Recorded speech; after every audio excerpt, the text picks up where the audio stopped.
Hello, my name is Pranay Ross, and my research concept is on finding an optimal design to treat produced water, or PW.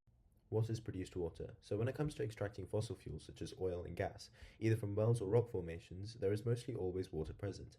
It is this naturally occurring water that we call produced water, and it's the largest waste stream from the upstream oil and gas industry.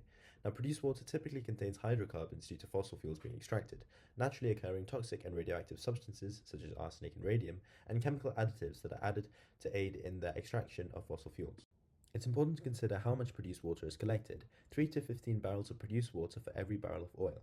For context, one barrel has 159 litres. In most offshore oil platforms, most of the water is released into the ocean, which poses a threat to marine life. Another common way of disposing produced water is injecting it underground, which takes place at saltwater disposal wells. 70% of all produced water generated in the upstream oil and gas industry is injected into the earth beneath the water table in the groundwater zone. However, there are problems with this. Firstly, capacity limitations. Every time a well becomes full, a new suitable location for a well must be found. Secondly, produced water could potentially leak and contaminate surface water, which poses a threat to both animals and plants.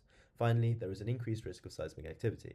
Treating this produced water will allow the oil and gas industries to meet regulations and minimize waste. This not only aligns with UCL's climate crisis and global health grand challenges, but also contributes to goals 3, 6, 13, and 14 of UN Sustainable Development Goal.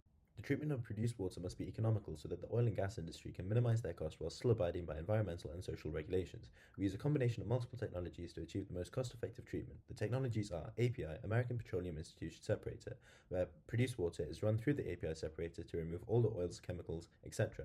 Droplets in produced water will have different densities and sizes, so according to Stokes' law, each droplet will rise with a particular velocity depending on these two factors. The droplets that reach the surface of the separator within a certain time is removed, allowing for the oils and chemicals to be taken out. CPI, corrugated plate interceptors, is an improvement on API with a greater efficiency.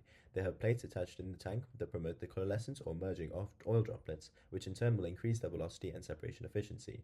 HC, hydrocyclone, this uses inertia to remove droplets from liquids. The body of the HC rotates, creating a spiral vortex, causing the droplets to gain inertia, so they cannot keep up with the high-speed spiral motion of the water. This results in the droplets hitting the internal wall of the HC body, where it moves down to be expelled. However, this device is not very efficient in removing smaller droplets. IGF induced gas flotation. Again, similar to API and CPI, the IGF induces gas bubbles into the unit. The gas bubbles attach themselves to the oil droplets, giving them a lower density and therefore rise to the surface faster, where they are removed.